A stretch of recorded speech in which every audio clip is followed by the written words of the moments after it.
Hi, welcome back to another episode of Stand on Guard. I am your host, David Krayden. Welcome to Saturday, April the 6th. We're making it through this month, but when I come back, I'm going to address a number of issues, including something about a contract that Justin Trudeau signed. So we are in a very precarious position in this country. We need political change, but we also need the resolve to resist.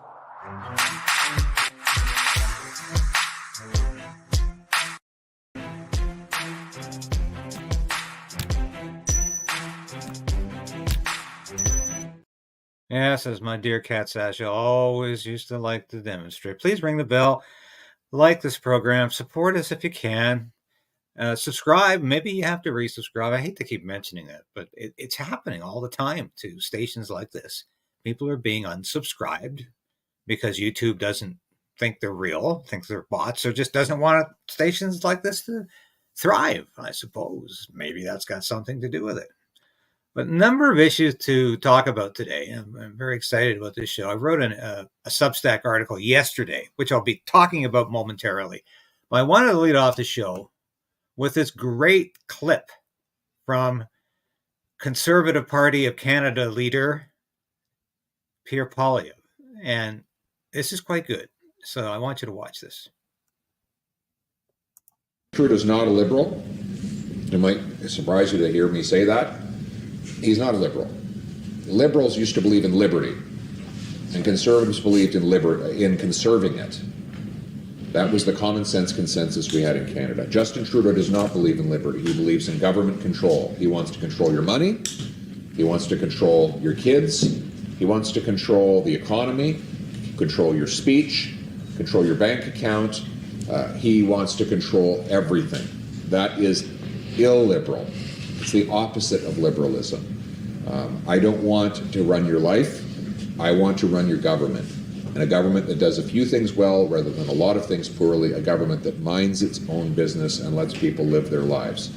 That is the traditional common sense consensus that liberals and conservatives believed in for a century and a half until Trudeau.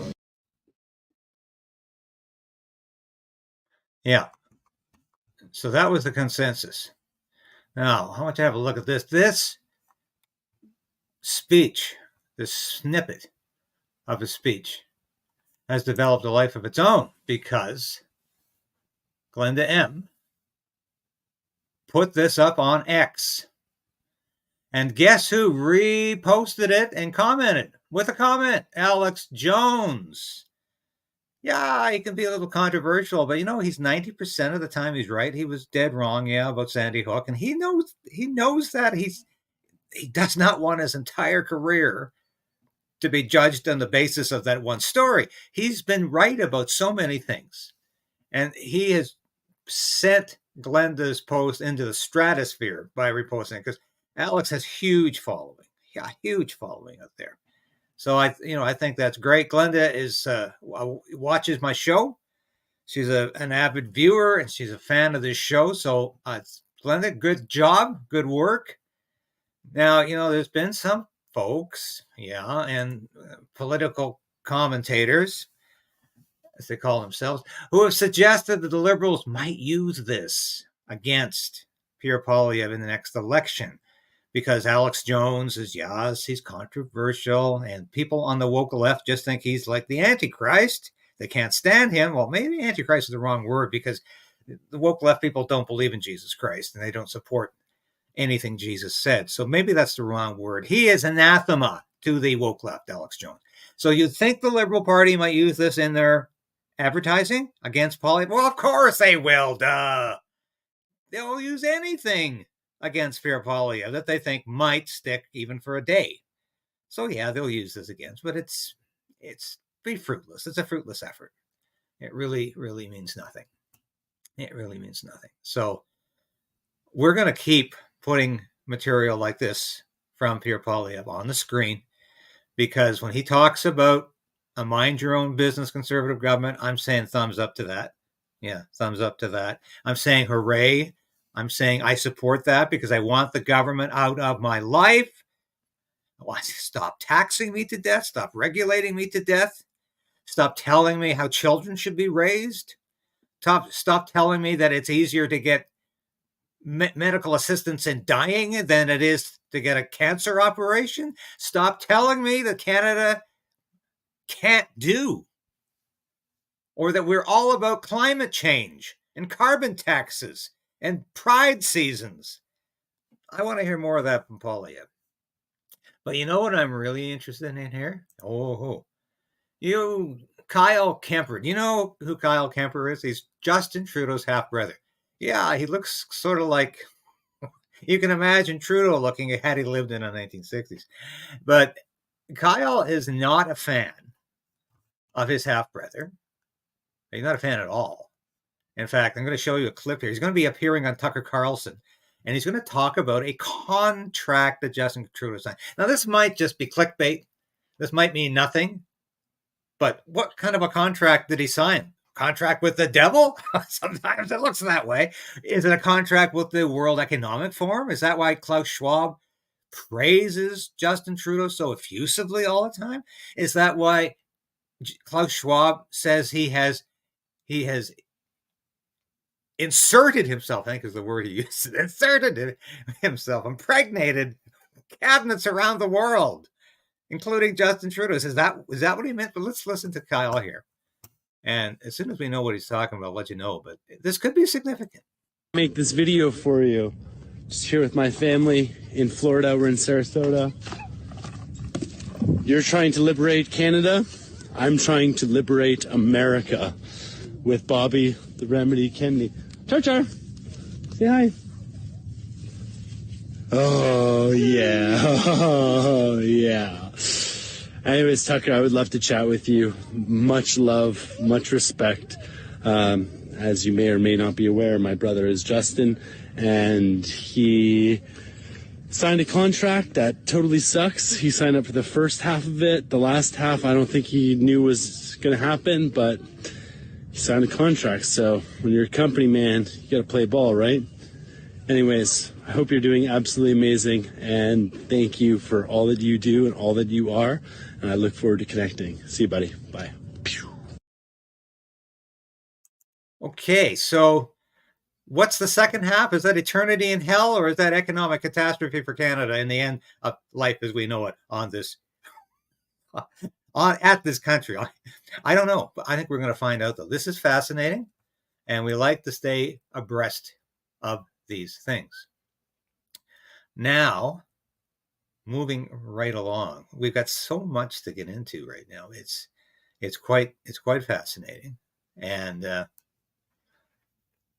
wanted to say as well that we had a very tragic passing this week, and it's difficult to, it's difficult to talk about people dying. I've recently had some real losses in my life. I've shared that with you, and you all were so supportive, and my dear cat died. But I want you to watch this.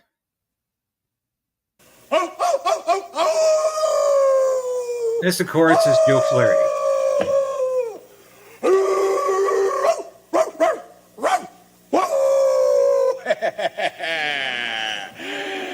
Count Floyd here. Saturday night, kids. Time for another monster chiller horror theater. I bet you're good and scared, huh? Well, you should be, because tonight we have a real terrifying film for you. A scary movie. I've been getting a lot of mail from you nice boys and girls out there saying the show, it stinks. Well, I'll tell you something. I agree with you. Sometimes it does, but we don't get the right films. But tonight, we have a goodie for you. We have Whispers of the Wolf. That's gonna scare you, believe me. Whispers of the Wolf. Oh, it takes place in some place in Europe somewhere. Count Floyd hasn't seen the movie, so I'll be watching it along with you. So stay tuned now.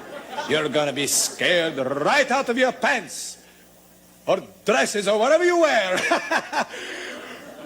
Let's take a look at the film. Well, that's Joe Flaherty from SCTV, Second City Television. And you know what scares me out of my pants? It's Justin Trudeau. That's why, if you look at the thumbnail for this episode, we've got Justin Trudeau in vampire garb, made up like a vampire, because he's sucking the life out of this country. He's like a vampire. But of course, Joe Flaherty, masterful comedian. I grew up watching Second City Television. They were all great. And I think this is the first member of that cast, at least one of the original members of SCTV. This is the first passing we've had since John Candy, almost 30 years ago. I remember the day John Candy passed away when he was making a film in Mexico. I remember I was in the Air Force at the time, and we were having sort of a celebration of some kind. It was a party in the base recreation center. And I remember the wing admin officer coming up to me and saying, "Oh, we lost John Candy today." And I said, "Yeah, really. He was such a talent." But Joe Flaherty, about 30 years later, we lost him too. And there's still Rick Moranis, and there's still other members, Martin Short, and other members of the cast who are still with us. And they were really great comedians. And we miss Joe very much. He was apparently, and I make no pretense of knowing the man or having even met Joe Flaherty, but I have read so many good things about him in the last week or the last couple of days since his passing, and he has been lauded and eulogized as a really kind man, giving man, caring man. And that's always nice to hear, because you always hear strange things about comedians over the years, don't you? Like Peter Sellers, for instance, very, very isolating, selfish man at times. Jerry Lewis could be very bizarre at times, and these were people, of course, who epitomized the role and the profession of being a comic, of being a comedian, and they often not very funny in their private lives.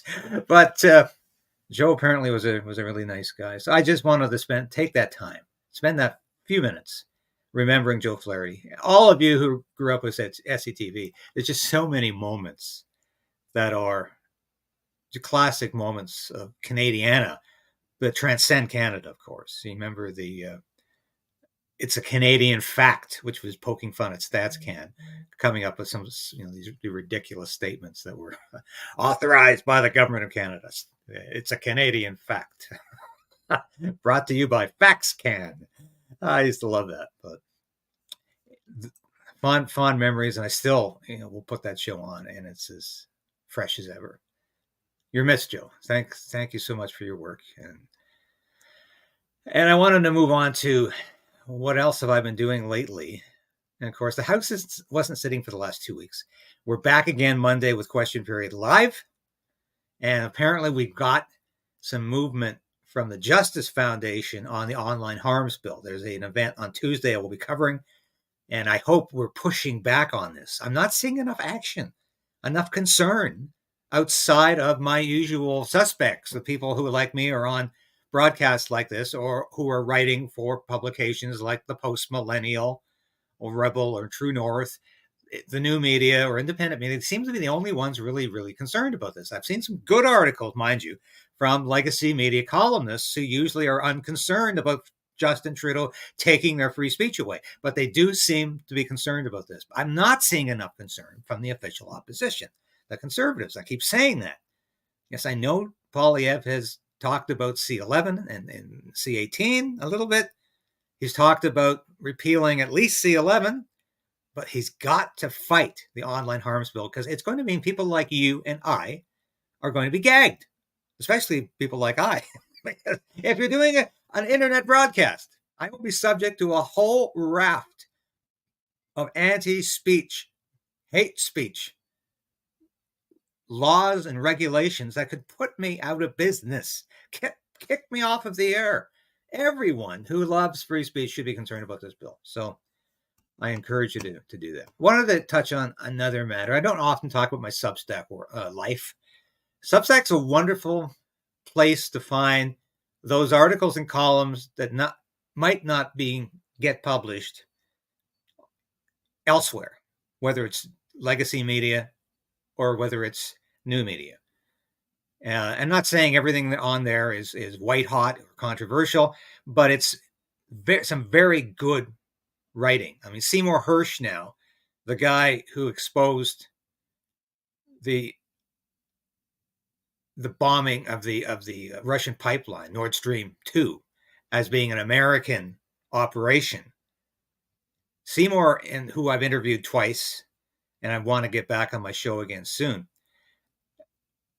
is writing exclusively for Substack now, and I encourage you to check out his writing. But what I talked about in my last Substack, it is America committing suicide. And I think this is a very valid question to ask, because how is it possibly committing suicide? Well, through open borders and through this war in Ukraine. I mean, Ukraine is gobbling up billions of dollars. Joe Biden is so concerned.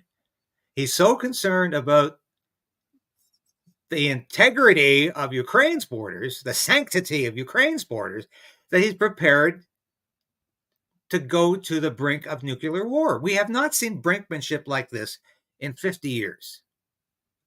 Further, Eisenhower never went this far in the early years of the Cold War. Not by a country mile did he ever come close to the kind of brinkmanship that's going on right now. And that term brinkmanship was coined by Eisenhower's Secretary of State, John Foster Dulles, even though there was very little real moments of brinkmanship. The Soviet Union was contained during these years, but nobody seriously thought about going to war with it, at least in the political spectrum. And there were crackpots in the American military who thought a nuclear war was winnable. Yeah, we would lose our tens of millions, but we would inflict hundreds of millions of losses on the Russians, and that made the war winnable. Utter rubbish, of course, balderdash, absolute crap. A nuclear war is not winnable. We have to remember that today. But Ukraine is not having an election, and I've got a little clip to show you that in a minute. But it's very interesting how that just doesn't seem to matter.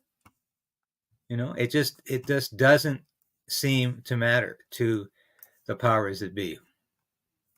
And I want to show you a few clips here that form the basis of my story. The determination of every country represented here at NATO remains rock solid. We will do everything that we can. Allies will do everything that they can to ensure that Ukraine has what it needs to continue to deal with Russia's ongoing aggression against Ukraine, an aggression that gets worse with every passing day. Ukraine will become a member of NATO. Our purpose at the summit is to help build a bridge to that membership and to create a clear pathway for Ukraine moving forward. But, of course, we believe that Ukraine deserves to be a member of NATO, and that this should happen sooner rather than later. So you want the nuclear war to happen sooner rather than later. As I write in my Substack article, NATO used to have a very clear and comprehensible and achievable objective. That was to contain Soviet communism with an alliance system that effectively blocked any Soviet expansionism into Western Europe specifically. That's what NATO was all about. Now, it's celebrating 75 years now, but it has long since ceased to be relevant, and it should be stood down. There's a military term that should be applied to NATO. It needs to be disbanded because it no longer has an achievable objective except to harass Russia and to keep expanding until it's bound to start a war. You get more and more members into this group, the chance of a war erupting because one member encroaches upon Russia's sovereignty or Russia encroaches upon a NATO country's sovereignty becomes greater and greater. The likelihood becomes greater. It's a club of fools right now. And it should never have expanded after the end of the Cold War and the dissolution of the Soviet Union. Then Secretary of State James Baker verbally promised Mikhail Gorbachev that NATO would not expand. It was going to stay put. It would not go eastward to Russia's doorstep. In response to that, Russia disbanded the Warsaw Pact, which was the Soviet Union's reaction to NATO, formed in 1956, 7 years after NATO. So they disbanded the Warsaw Pact thinking, oh, the Cold War is over. The United States and NATO are going to start playing with us as a regular country, start dealing with us not as an enemy, but as a friend that needs assistance in becoming more democratic. But that didn't happen. NATO kept expanding in spurts. 3 countries here, 6 countries here. Now they want Ukraine to join. That would mean if Ukraine becomes a member of NATO and the war with Russia is still ongoing, we are at war automatically with Russia. Canada, as a member of NATO, will be at war with Russia. And how long do you think it will be before the nukes start? Russia's already said they're not putting up with this anymore in terms of encroachments upon the war in Ukraine by NATO powers. If Britain or France sends boots on the ground, God help them, but God help all of us because they're members of NATO. So we're in a huge pile of crap here because we cannot contain what's going to happen. This is how the First World War began, because of alliance systems that immediately began to operate, almost robotic-like. As soon as one nation became at war, the allied nation became at war with that country. And then it was like a domino effect. And nobody had the good sense to say, hold it. We are getting into a catastrophe. We are getting into a war that could destroy everything around us, that could destroy the civilization we have been born into and that we live into today. Let's just stop. Let's take a breath and let's not go to war. Now, that's exactly what happened in the First World War. The civilization that the leaders of that era represented, were a part of, had sustained and nurtured throughout their lives, disappeared, evaporated in 4 years of the most horrific conflict that had ever occurred up to that point. The carnage on the Western Front in the trenches destroyed every monarchy except, every European monarchy except that in Great Britain. It brought down the Austro-Hungarian Empire. It destroyed Germany. It wrecked Great Britain financially. It was never the same after the First World War. And of course, it brought Bolshevism to Russia. It brought the Russian Revolution in a communist state that inflicted tens of millions of deaths on that country. In a civil war alone that erupted after the Bolshevik seizure of power, 10 million Russians died in that civil war. Isn't it time to say enough? Let's let Russia develop as a normal country. They have been through enough in the last 100 years or so, 110 years. I think it's time to go beyond saber rattling and trying to get a war going, especially if it's going to be a nuclear one and we are all going to lose it. I want to make that very clear. So what is wrong with Ukraine here? What is wrong with Ukraine? There's a whole raft of issues. Watch this.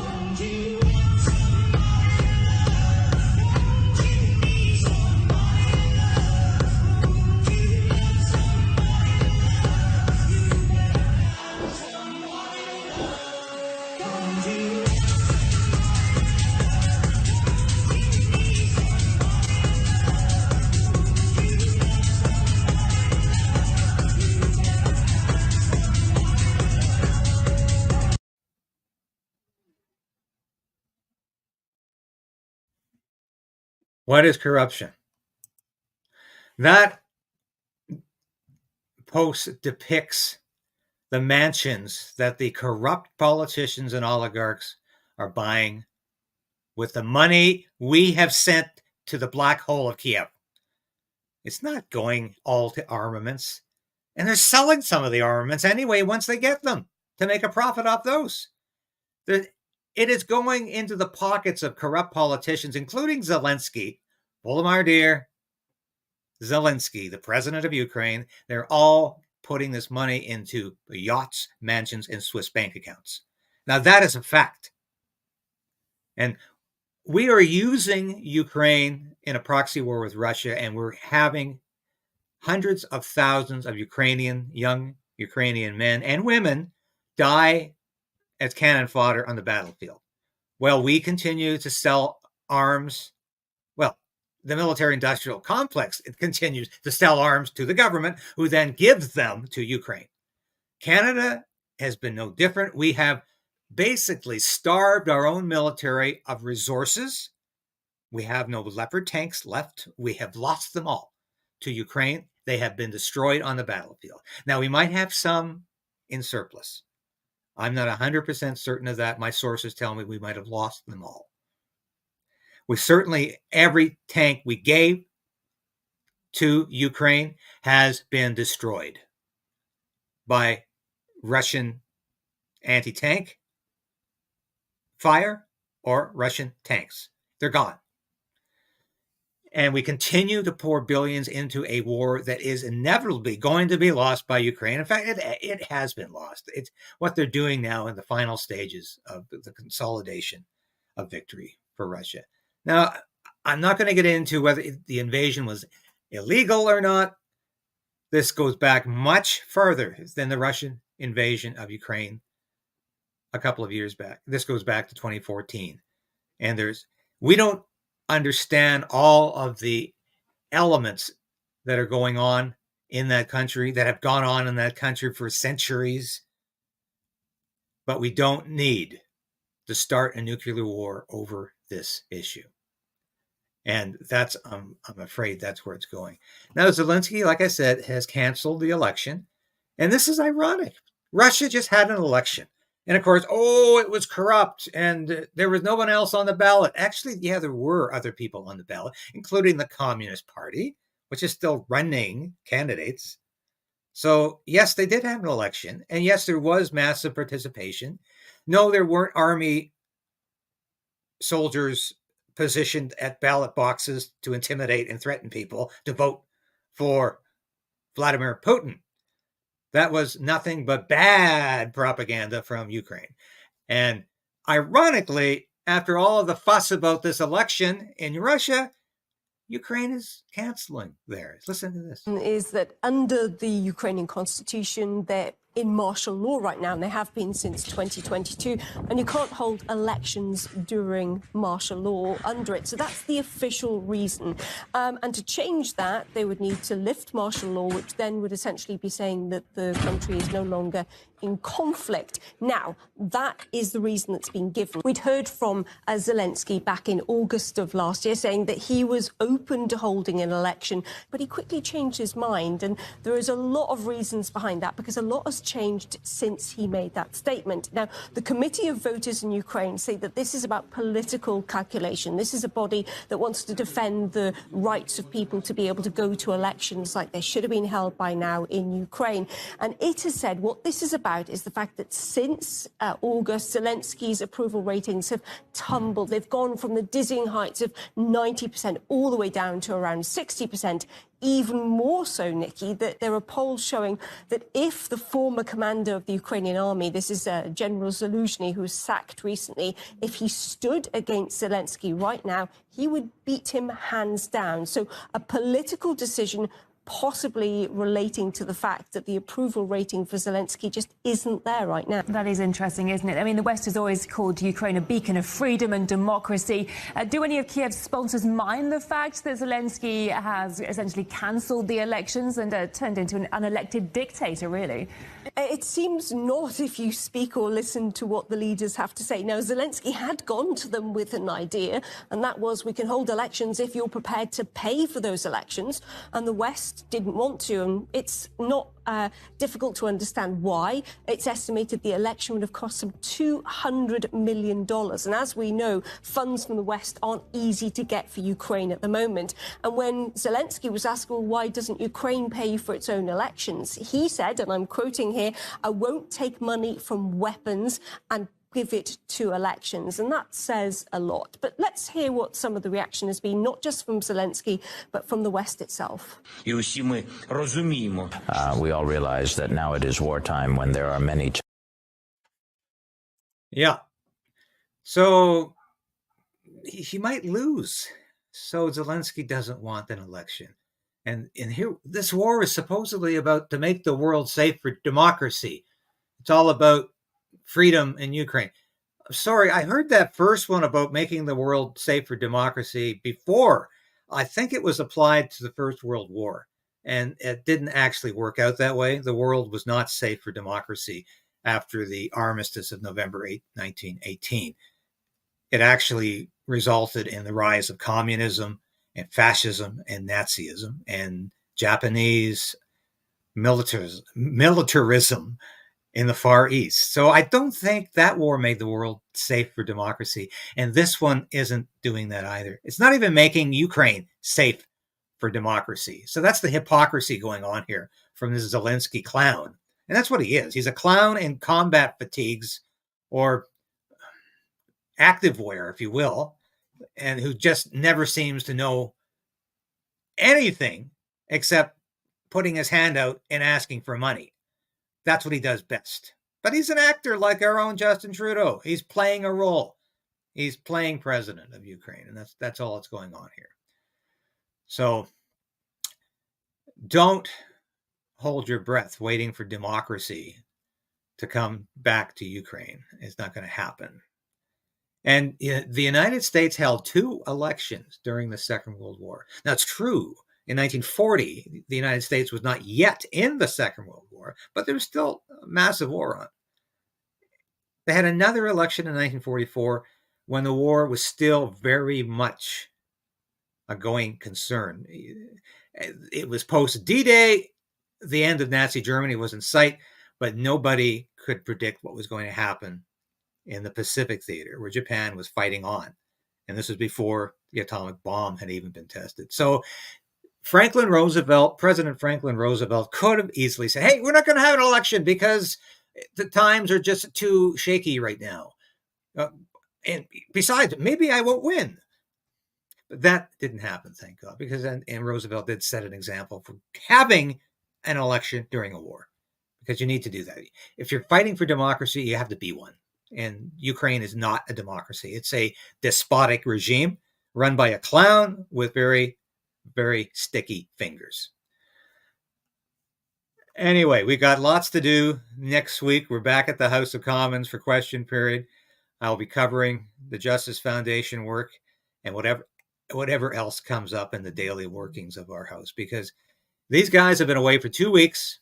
We've got a number of issues that are still on the stove. We've got the ArriveCan scam that still requires a lot of answers. We have Chinese election interference, which the committee was operating last week. We heard some crazy material coming out of that. We've got the online harms bill, which the Conservatives need to attack more vociferously. And we still have the fallout from the carbon tax, which, of course, is hurting every Canadian, you and I included. We'll be back again, probably tomorrow, at the very least on Monday. Thank you for watching again today. Thank you for watching this episode of Stand on Guard and being a part of the KRAYDEN'S Right channel. If you've watched this episode to this point, you've watched it all. And that's really important for a small station like this. We always say subscribe, hit the bell, be a part of the KRAYDEN resistance. Resolve to resist. That's what we're doing. And if you become a subscriber, if you're a supporter of this station or a member through Substack, through YouTube, and now you can be a local as well, that's so important to us, because I couldn't do this without you. I made a decision to become an independent journalist about a year ago because I wanted to bring all of my experience in the military, in journalism, to you. I don't promise anything I can't deliver. I don't offer clickbait. I offer truth. The truth is out there, and it's my job to bring that truth to light and to you. Thanks for being a part of the Krayden's Right resistance.